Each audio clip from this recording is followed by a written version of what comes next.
Honourable Member for Toronto Centre. Thank you, Mr. Speaker. I want to thank my colleague from Bonavista, Gander, Grand Falls, Windsor, for allowing me to speak and to share time with him. He did express the thought that there was some irony in the fact that as a member from Toronto Centre, I was wanted to say a few words in this debate. But the reality is, Mr. Speaker, is that the forestry industry is perhaps the one industry that unites this country.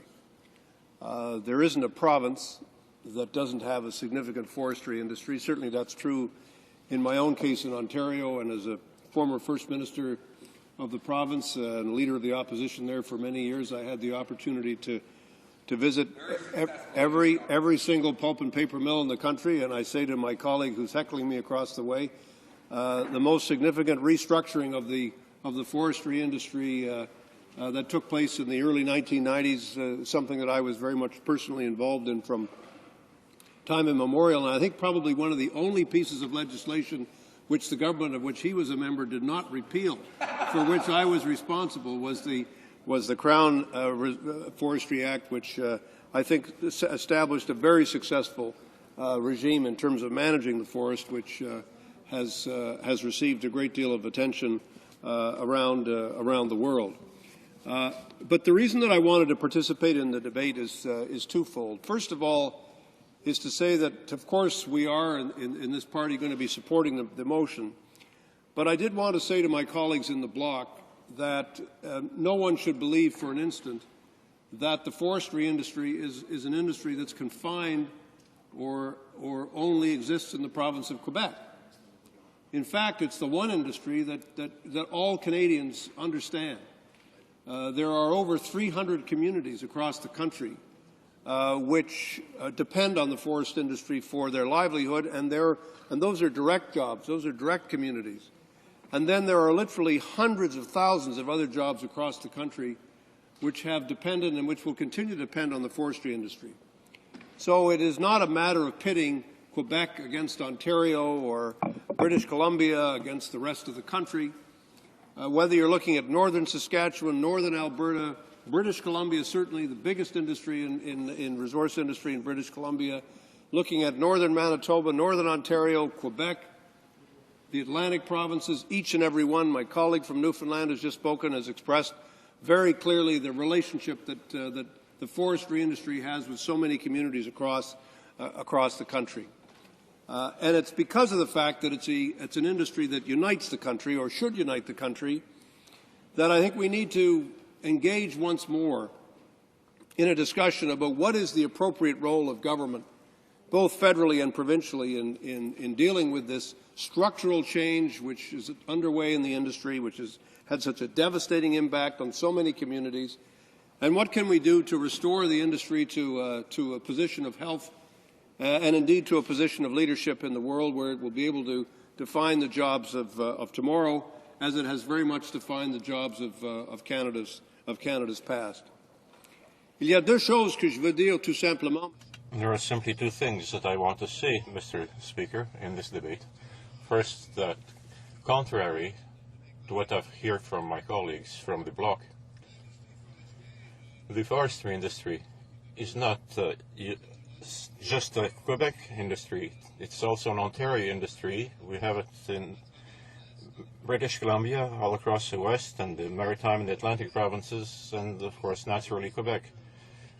But it's an industry that we share as Canadians. It is not an industry that simply defines Quebec as compared to other provinces. To the contrary, it's an industry that unites Canada, and we see very similar conditions, very much alike.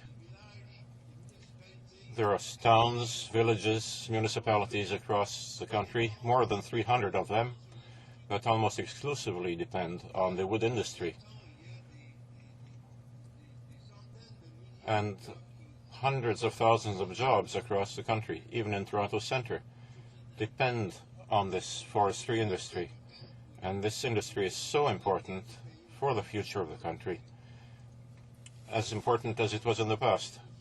The second thing I want to say, Mr. Speaker, is that it is a myth to believe that the forestry industry is an industry of the past, because that is not the case.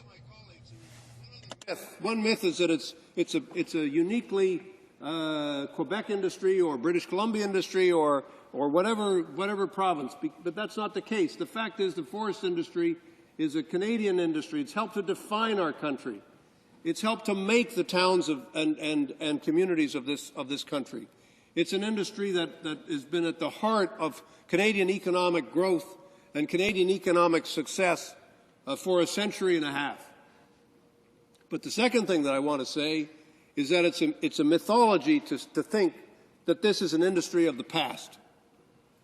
It is not an industry of the past. It's only the industry of the past if we fail to encourage and allow industry to make the kinds of investments in the future which every industry to be successful has to be. And in fact, I say to my colleagues across the way, I don't see this motion as particularly an attack on the government or an attack on one partisan approach or another. It is rather an effort, I think, on the part of the whole House to say this is an industry which requires innovation and change and investment for it to be able to succeed. And yes, we've had our partisan differences. I had occasion, Mr. Speaker, for over a decade to serve as counsel to the Free Trade Lumber Council and spent a lot of time traveling across the country and talking with every head of every company, every head of every union, and trying to look to how we could get a coalition together that would successfully withstand the American objections to the notion of free and fair access to the American market for competitive Canadian products. The American resistance to our exports from the industry, not from the people of America or from the consumers of America, but from some of the producers of America, is based on the false notion that this industry in Canada receives subsidies and advantages which it does not receive in the United States. And we don't have time today, Mr. Speaker, to document it, but it simply isn't the case, and we can show it. What the Americans have shown, Mr. Speaker, is that when you have 50 senators who represent less than 20% of the American population, they can put up a very strong protectionist wall against Canadian exports, and that's what they have done in the case of softwood lumber. I disagreed with the government's decision to go for an agreement because I felt that that agreement simply entrenched American resistance to a competitive and to an open and to a fair trading relationship. And I believe that at that time it would have been far better for the Canadian government to have stood up and to have stood by the industry as it goes through this difficult period of adjustment and change. And the decision was made not to do that, but instead to rely on the softwood lumber agreement as the framework which would take us forward. But the fact remains, Mr. Speaker, that the ability of this industry to provide the jobs of the future will depend on its capacity to innovate, its capacity to change, its capacity to develop new products, its capacity to, in fact, look for new markets rather than relying exclusively on the market of the United States. I find it ironic, Mr. Speaker, when I travel, as I've done and I'm sure members opposite have done, and visited some of the mills and factories in the United States. Our mills are every bit as competitive. Our mills are every bit as modern. They have as much new technology as they do in any other place. But what we've not been able to do, Mr. Speaker, is to do enough, in my opinion, as a country, to provide the industry with the kind of support that it needs to reach new markets, to develop new products, and to deal with some of the competitive disadvantages that we face. The competitive disadvantages we face are not of our own making. They are made of a protectionist wall in the United States, of a dollar which is now very high and provides a tremendous challenge to us. But we have to change the culture of the relationship between business and industry and governments, both federally and provincially, so that we can work more effectively in partnership and take us to a new step and a new stage in terms of this industry. That's what we need to do, Mr. Speaker, and I'm very much in support of the motion being put forward by my colleagues of the bloc, because I think, in fact, it will allow this House to express its strong support for the industry. Thank you, sir. Questions and comments. Questions et commentaires. The honourable member for Thunder Bay, Rainy River. Thank you, Mr. Speaker. I always enjoy the lofty words of my my colleague across the floor, and I do know, and I've had dealings with the member. He may not remember in Thunder Bay, the old provincial papers, and a number of other things. So I do know that he understands the forestry industry, certainly in Ontario, quite well. Mr. Speaker, I'd like to ask the member what he would do. And let's say if he were Prime Minister, for example, what would he do? Okay. What would he do with the American?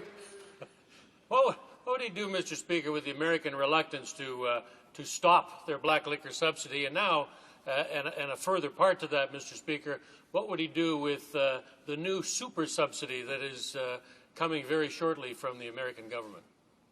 The honourable member for Toronto Centre. Well, Mr. Speaker, the first thing I would say to the honourable member is one of the difficulties with trade law is that another country can subsidize all at once, and it can still complain about goods that are coming into their country. But I would certainly be challenging what the Americans are doing at the WTO. I would be taking every step that we could to do that, and then I would be saying to our American friends, for every subsidy you place on us, we will have to do the same. We have no choice and no option to provide a similar benefit to the companies that are having to do business with you, and hope and work hard to see that in taking those steps, that we would in fact arrive at a negotiated result that would in fact not put the industry at such a disadvantage. And I say to my colleague, following the softwood lumber debates, as I know he did very closely, I think the difference that existed between those who were opposed to the agreement and those who were in favour of it is that those who were opposed to the agreement were prepared to continue the fight, but we also understood that to get into that fight even further would have required further government investment and government expenditure. And I don't think we can shy away from that, because unless we're prepared to put that forward, we're not in fact going to arrive at a healthy conclusion. Questions and comments? The honourable member for Burnaby, New Westminster. Thank you very much. The member is absolutely right that withdrawing from the deal would require further investment. He's right about that. Now, we know that on October 13th, in 2006, we had that decision of the Court of International Trade, subject to only one final appeal, that gave every single penny back to Canada and allowed for unfettered free trade on lumber sales. So we had that in hand. Unfortunately, Liberals, working with the Conservatives and with the Bloc, pushed the bill through on October 12th. So on October 12th, the agreement was implemented and took away that advantage that we had through courts. We have the $68 million that we've been penalized. We have a potential for $200 to $300 million in the Quebec and Ontario subsidy case that's currently part of the softwood lumber appeals, and now everyone fears another $1 billion on BC stumpage. So we are paying the costs. Would the member not agree that we need to withdraw from the deal because the costs of continuing are much higher than the costs of reestablishing our legal position? Member for Toronto Centre. Mr. Speaker, I don't agree with the honourable member on every occasion, but I would say to him, if he follows my public and private record on the softwood lumber agreement, he would know that I had strongly advised against its adoption. I was consistently opposed to it, and I remain opposed to it.